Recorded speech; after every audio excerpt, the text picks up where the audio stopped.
Hello everyone, welcome back to our channel and very good morning to all of you.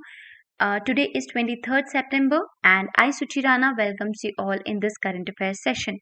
So शुरू करते हैं आज का current affairs session and detail में जानेंगे बहुत सारे इंपॉर्टेंट टॉपिक्स जो कि करंट न्यूज़ में है. सो चलते हैं एंड शुरू करते हैं हमारा करंट अफेयर्स का सेशन. फर्स्ट क्वेश्चन है आपके सामने. Who has been awarded the IG Nobel prize 2020 for medical education? चिकित्सा क्षेत्र में के लिए नोबेल पुरस्कार आईजी नोबेल पुरस्कार 2020 से किसको सम्मानित किया गया है? ऑप्शंस आपके सामने हैं. डोनाल्ड ट्रंप, ग्रेटा थुनबर्ग या फिर नरेंद्र मोदी या मलाला यूसुफी. सो आपको अपने आंसर मार्क करने हैं एंड कमेंट सेक्शन में जैसे आप हमेशा हमें बताते हैं वैसे ही अपना स्कोर वहां पर आप शेयर कीजिएगा. ओके, सो यहाँ पर जो सही आंसर बनता है वो बनता है option number C, Narendra Modi. थोड़ा सा जान लेते हैं आईजी नोबेल प्राइज के बारे में कि आईजी किसके लिए स्टैंड करता है. आईजी स्टैंड करता है for Indira Gandhi prize for peace जो यहाँ पर दिए जाते हैं. तो थोड़ा सा इसके बारे में. इंदिरा गांधी प्राइज दिए जाते हैं जो पीस में जिसका आउटस्टैंडिंग कंट्रीब्यूशन होता है जिन लोगों को या जिन ऑर्गेनाइजेशन का, उनको ये अवार्ड्स दिए जाते हैं. कहाँ पर? नई दिल्ली में यानी कि इंडिया में. और फर्स्ट टाइम कब दिया गया? ये दिया गया 1986 में. और अब देख लेते हैं कि कितने हमारे इंडियंस हैं जिनको अब तक Indira Gandhi prize for peace मिला है. सो यहाँ पर हमारे सामने एक लिस्ट है जो कि टोटल इंडियंस हैं जिनको अभी तक आईजी प्राइज से नवाजा गया है. सो सबसे पहले राजीव गांधी को 1991 में ये अवार्ड दिया गया था. और उसके बाद जो हमारे सेकंड प्राइम मिनिस्टर रहे हैं जिनको आईजी प्राइज मिला है वो रहे हैं मनमोहन सिंह जी. और उसके बाद थर्ड ऐसे प्राइम मिनिस्टर बने हैं मिस्टर नरेंद्र मोदी जी जो 2020 में जिनको आईजी प्राइज मिला है फॉर पीस. राइट, एंड आपके सामने एक लिस्ट है, जस्ट गो थ्रू इट और आपको समझ आ जाएगा कि अभी तक सिलेक्टेड ही हमारे ऑर्गेनाइजेशन या लोगों को अभी तक आईजी प्राइजेस मिला है. और ये जो डिफरेंट पीपल हैं जो आउटसाइड ऑफ इंडिया भी रिसाइड करते हैं, जो इंडिया के नहीं हैं, उनको भी दिया जाता है. I hope it's clear to everyone. बढ़ते हैं नेक्स्ट क्वेश्चन की तरफ. घर तक fibre project is to be implemented by which ministry? घर तक फाइबर एक प्रोग्राम है, ये कौन सी मिनिस्ट्री के द्वारा इम्प्लीमेंट किया जाएगा? ये हमारा क्वेश्चन है. आपके सामने ऑप्शंस हैं. Ministry of heavy industries and public enterprises, ministry of electronic and information technology, ministry of information and broadcasting या फिर ministry of power. Answer mark कीजिएगा. I am telling you the right answer और उसके बाद करेंगे हम इससे रिलेटेड थोड़ा सा डिस्कशन. सो यहाँ पर जो सही आंसर है वो है option number B, ministry of electronics and information technology. Right, so ministry of electronics and information technology के यूनियन मिनिस्टर कौन है? कमेंट सेक्शन में जाके आपको बताना है. थोड़ा सा ये टॉपिक कि हम इस टॉपिक के बारे में क्यों डिस्कस कर रहे हैं. अभी हाल ही में प्रधानमंत्री ने बिहार के अंदर 9 हाईवे प्रोजेक्ट्स और ऑप्टिकल फाइबर इंटरनेट सर्विसेज के बारे में बात की है. वहां पर ये प्रोजेक्ट्स जो हैं वो लॉन्च किए हैं. ऑप्टिकल फाइबर सर्विसेज जो है वो घर तक फाइबर पहुंचाने की बात यहाँ पर की है.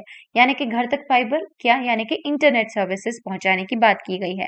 पहले नरेंद्र मोदी सरकार ने घर तक बिजली की ऐसी परियोजना चलाई थी. अब घर तक फाइबर की ये एक स्कीम सामने आई है. स्कीम के अंदर और कौन इसमें एफर्ट्स डाल रहा है? कॉमन सर्विस सेंटर जो है वो यहाँ पर काम करेंगे और इस स्कीम को घर तक पहुंचाएंगे. Okay, so I hope it's clear to everyone. बढ़ते हैं नेक्स्ट क्वेश्चन की तरफ, which says which university will upgrade as an institution of national importance? कौन सा विश्वविद्यालय राष्ट्रीय महत्व के संस्थान के रूप में अपग्रेड करेगा? सो अभी हमने कुछ टाइम पहले ही इंस्टीट्यूशन ऑफ नेशनल इंपॉर्टेंस के बारे में थोड़ा सा जिक्र किया था और हमने पढ़ा भी था कि कौन से सेक्टर से, एक आयुष सेक्टर से एक यूनिवर्सिटी या इंस्टीट्यूशन को अपग्रेड करने की बात की गई थी INI के अंदर. सो आपको बताना है कि वो कौन सी यूनिवर्सिटी थी कमेंट सेक्शन में जाके, या कौन सा इंस्टीट्यूशन था. राइट, और अभी आपके सामने यूनिवर्सिटीज के कुछ नाम हैं जिनको अपग्रेड किया जाएगा. इसमें से कोई एक ऐसी यूनिवर्सिटी है जिसको INI का स्टेटस मिलेगा. क्या वो रक्षा शक्ति यूनिवर्सिटी है, या गुजरात यूनिवर्सिटी है, या फिर चौधरी चरण सिंह यूनिवर्सिटी है, या फिर भोज ओपन यूनिवर्सिटी है? आपको अपना आंसर मार्क करना है. आई am telling you the right answer. फिर करेंगे इसके बारे में थोड़ा सा डिस्कशन. सो यहाँ जो सही आंसर है वो है ऑप्शन नंबर ए, रक्षा शक्ति यूनिवर्सिटी. अब हम इसको पढ़ क्यों रहे हैं? क्योंकि हाल ही में क्या हुआ है कि लोकसभा के अंदर बिल पास किया गया है जिसमें एक गुजरात बेस्ड रक्षा शक्ति यूनिवर्सिटी को इंस्टीट्यूशन ऑफ नेशनल इम्पोर्टेंस में अपग्रेड करने की बात की गई है। जो ये रक्षा शक्ति यूनिवर्सिटी है, अब इसका नाम भी बदला जाएगा, जैसे कि बिल के प्रपोजल में डाला गया है। इसका नाम चेंज हो जाएगा और इसका नाम बन जाएगा राष्ट्रीय रक्षा यूनिवर्सिटी। इसी के साथ अभी जो रक्षा शक्ति यूनिवर्सिटी थी, जो गुजरात की एक स्टेट यूनिवर्सिटी थी, अभी वो राष्ट्रीय रक्षा यूनिवर्सिटी बन जाएगी और ये एक सेंट्रल यूनिवर्सिटी में तबादल हो जाएगी। Right, so this was all about it and we were learning about it. तो आपको अभी क्लियर हो गया होगा कि जो रक्षा शक्ति यूनिवर्सिटी है, जिसका नाम अब चेंज हो जाएगा, बन जाएगा राष्ट्रीय रक्षा यूनिवर्सिटी। ये एक स्टेट यूनिवर्सिटी हुआ करती थी, अब ये सेंट्रल यूनिवर्सिटी में चेंज हो जाएगी और इसे INI का स्टेटस भी मिल जाएगा। राइट, तो बढ़ते हैं अब नेक्स्ट क्वेश्चन की तरफ। Which bank started a programme by the name महिला आत्मनिर्भरशील अचानी? कि किस बैंक ने महिला आत्मनिर्भरशील अचानी नाम से एक कार्यक्रम शुरू किया है? आपके सामने ऑप्शंस हैं HDFC, बंधन बैंक, PNB या फिर SBI। आंसर मार्क कीजिएगा, I am telling you the right answer. तो जो यहाँ पर सही आंसर है वो है SBI। SBI ने अभी हाल ही में एक women self reliance programme launch किया है, जिससे कि जो SHG ग्रुप्स हैं उनको नर्चर किया जा सके और NRLM जो एक सेल्फ रिलायंस प्रोग्राम है उसमें भी बढ़ोतरी हो सके। राइट, वुमेन्स जो है सेल्फ रिलायंस बन सके, आत्मनिर्भर बन सके। जो कुछ सेल्फ हेल्प ग्रुप्स हैं, ये क्या होता है कि फाइनेंशियल कमिटीज होती हैं, जिसमें 10 से 20 लोकल वुमेन्स या मेंस होते हैं जिनकी उम्र 18 से 40 साल के बीच में होती है। मोस्टली जो सेल्फ हेल्प ग्रुप्स हैं वो इंडिया में पाए जाते हैं और कुछ और एरियाज में पाए जाते हैं, जैसे कि साउथ एशिया या साउथ ईस्ट एशिया में। अब थोड़ा सा जान लेते हैं नेशनल रूरल लाइवलीहुड मिशन। ये क्या है? एक गवर्नमेंट का प्रोग्राम है, गवर्नमेंट की स्कीम है, जिसमें हम बात करते हैं कि हम गरीबी रेखा से ऊपर आने की बात करते हैं या गरीबी हटाने की बात करते हैं। ठीक है, ये कौन सी मिनिस्ट्री इसको रन करती है, इम्प्लीमेंट करती है? Ministry of rural development. क्योंकि यहाँ इस स्कीम में हम किसको सेल्फ एम्प्लॉयमेंट की बात कर रहे हैं, किसके आत्मनिर्भर बनने की बात कर रहे हैं? वो लोग जो गांव में रहते हैं, जो गरीब हैं और जो आत्मनिर्भर बनना चाहते हैं या अपना कोई ऑर्गेनाइजेशन या काम शुरू करना चाहते हैं, उनके लिए नेशनल रूरल लिवलीहुड मिशन काम करता है। कब लॉन्च किया गया ये वाला मिशन? ये 2011 में लॉन्च किया गया। कौन से सेक्टर के लिए है? क्या ये शहरीकरण के लिए है? क्या ये ग्रामीण इलाकों के लिए है? जी हाँ, ये रूरल एरियाज के लिए है, यानी कि ग्रामीण इलाकों के लिए है। अब इसको किसने लॉन्च किया था 2011 में? तो हमारे former prime minister mister Manmohan Singh ji ने इसको लॉन्च किया था। और ये कौन सी मिनिस्ट्री के अधीन आता है? ये आता है मिनिस्ट्री ऑफ रूरल डेवलपमेंट के अंडर में। Right, I hope it's clear to everyone. बढ़ते हैं नेक्स्ट क्वेश्चन की तरफ। According to brands top, which brand remain the top brand ranked brand in India? Brands top के अनुसार कौन सा भारत में शीर्ष रैंक वाला ब्रांड बना रहा? कि पहली बार नहीं, ये अभी कंटिन्यूएशन सीक्वेंस में टॉप पर रहा है ये ब्रांड। तो उस ब्रांड का आपको नाम बताना है। क्या वो HDFC है, SBI है, LIC है या फिर TCS है? आंसर मार्क कीजिएगा, I am telling you the right answer. जो यहाँ पर सही आंसर है वो है ऑप्शन नंबर A, HDFC। और ये ऐसा पहली बार नहीं है, ऐसा 7 बार लगातार होता आ रहा है कि HDFC बैंक जो है टॉप रैंक पर बना रहता है विद $20.2 बिलियन। राइट, और यहाँ पर ये HDFC बैंक 7वीं बार है और दूसरा रैंक किसका है? दूसरा रैंक है LIC का और तीसरा रैंक है TCS का। बढ़ते हैं नेक्स्ट क्वेश्चन की तरफ। PM Modi to hold e summit with which country? PM Modi किस देश के साथ ई शिखर सम्मेलन करेंगे? सो ऑप्शंस आपके सामने हैं, USA, जापान, श्रीलंका या फिर बांग्लादेश। ई समिट का यहाँ पर मतलब है वर्चुअल समिट या वर्चुअल मीटिंग, क्योंकि अभी कोविड-19 की वजह से जितने भी फेस टू फेस समिट्स होने थे वो सारे हो चुके हैं चेंज, एंड वो सब अभी वर्चुअली समिट ऑर्गेनाइज हो रहे हैं। तो अभी अब पीएम मोदी किसके साथ ई समिट, कौन से देश के साथ ई समिट करने वाले हैं? सो इसका आंसर है ऑप्शन नंबर C, श्रीलंका।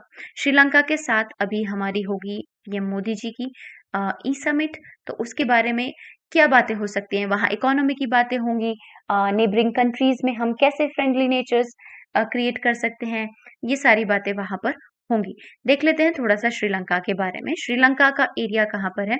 कि ये इंडिया के जो इंडियन ओशन में पड़ता है, बिल्कुल अगर आप कहें तो तमिलनाडु के साइड में, और यहाँ पे पार्क स्ट्रेट जो है वो इसको कनेक्ट करता है। राइट। और इसके प्राइम मिनिस्टर कौन है श्रीलंका के? वो है महिंद्र राजपक्षा। 2 कैपिटल्स हैं, एक कोलंबो, एक श्री जयवर्धनपुरा कोटे, और करेंसी क्या है? Sri Lankan rupees. So this was something about Sri Lanka.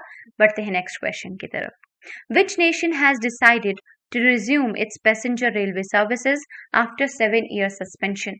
के 7 साल के नील बंधन के बाद किस देश ने अपनी यात्रा रेल सेवाओं को फिर से शुरू करने का फैसला किया है?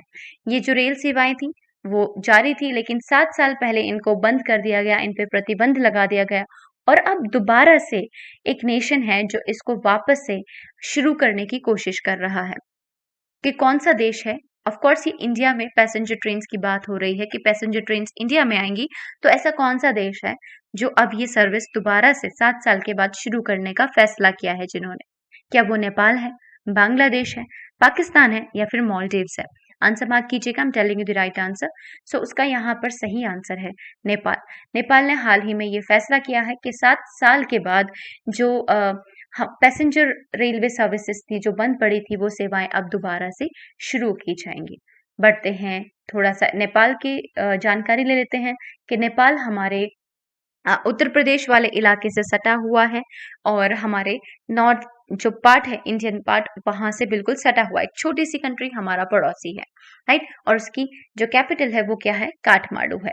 यहाँ पर अभी हाल ही में क्या हुआ था कि नेपाल ने अपना एक न्यू मैप वो सामने लाए थे, जिसमें कुछ नई प्लेसेस की बात की गई थी, ठीक है, जैसे कि लिम्पियादुरा और कल्पानी या लिपू लेक पास, इन 3 नई जगहों को यहाँ पर इंक्लूड किया गया और उसको अपने स्कूल्स में पढ़ाना भी शुरू कर दिया है बच्चों को, राइट। सो ये थोड़ा सा डिटेल आपके लिए, और थोड़ा सा और कि इसकी कैपिटल है काठमांडू, प्राइम मिनिस्टर कौन है?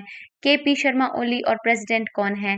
Devi Bhandari, right. So this was about Nepal. बढ़ते हैं नेक्स्ट क्वेश्चन की तरफ। World rhino day is celebrated on?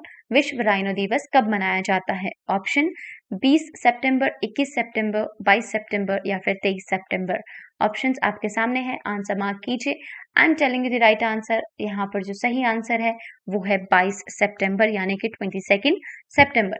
अभी हाल ही में क्या हुआ है कि हमारे जो यूनियन मिनिस्टर हैं प्रकाश जावड़ेकर जी, उन्होंने कहा है कि इंडिया में largest number of 1 horn rhinoceros हैं, यानी कि जो एक सींग वाले जो राइनोसोरस हैं वो इंडिया में पाए जाते हैं, और उनकी सबसे ज्यादा जो नंबर्स हैं वो इंडिया में है all over the world, right. और इसी के ओकेजन पे मिनिस्ट्री, जो इन्वायरमेंटल मिनिस्ट्री है, उन्होंने लॉन्च किया है एक प्रोग्राम जिसका नाम है national conservation strategy for Indian one rhino horn rhinos. और इस साल का जो थीम रहा है वर्ल्ड राइनो डे का, वो क्या है? 5 राइनो स्पीशीज फॉरएवर। तो 22 सितंबर को हर साल वर्ल्ड वाइल्ड लाइफ फंड और जो अदर ऑर्गेनाइजेशंस हैं वो 22 सितंबर को वर्ल्ड राइनो डे के उपलक्ष्य में इसको मनाते हैं। बढ़ते हैं नेक्स्ट क्वेश्चन की तरफ। Who won the 2020 men's single Italian open title? कि 2020 का इटालियन ओपन टाइटल किसने जीता है? वुमेन्स टाइटल का नाम आपके सामने है फॉर एन इन्फॉर्मेशन। सो आपको बताना है मेंस टाइटल किसने जीता है। ऑप्शंस आपके सामने हैं, मार्क कीजिएगा answer. I am telling the right answer. यहाँ पर जो सही आंसर बनता है वो बनता है option number A, Novak Djokovic. So उन्होंने जीता है मेंस सिंगल में इटालियन ओपन टाइटल। ये है उनका 5वां इटालियन ओपन टाइटल, राइट। और वुमेन्स सिंगल टाइटल में सिमोना हालेप ने जीता है उनका अपना पहला first Italian open title, right. और ये दोनों हैं इस साल के Italian open title men and women categories के विनर। बढ़ते हैं नेक्स्ट क्वेश्चन की तरफ। Which state became the first state in the country to come out with policies on artificial intelligence, blockchain and cyber securities policies? कि भारत में ऐसा वो कौन सा पहला प्रदेश बन चुका है जिन्होंने सबसे पहले आर्टिफिशियल इंटेलिजेंस, ब्लॉकचेन या साइबर सिक्योरिटीज के ऊपर पॉलिसीज सामने लाई हैं, या सबसे पहले जो पॉलिसीज हैं वो नीतियां सामने रखी हैं। तो कौन सा ऐसा देश है? आपके सामने ऑप्शंस हैं, केरला, आंध्र प्रदेश, तमिलनाडु या फिर कर्नाटका। ऑप्शंस मार्क कीजिएगा अपना सही आंसर। मैं आपको आंसर बता रही हूँ, तो सही आंसर जो यहाँ पर बनता है वो बनता है ऑप्शन नंबर सी, तमिलनाडु। सो तमिलनाडु बन गया है हमारे देश का पहला ऐसा स्टेट जिसने अपनी पॉलिसी सबसे पहले सामने रखी हैं, जो कि है आर्टिफिशियल इंटेलिजेंस के ऊपर, ब्लॉकचेन या फिर साइबर सिक्योरिटीज की जो पॉलिसीज हैं वो सामने लाई हैं. Right, so this was all about in today's session. I hope you have learned it, you have enjoyed it, and if you liked it, do like this video, share with your friends, and do subscribe our channel for latest updates. So thank you for watching us again.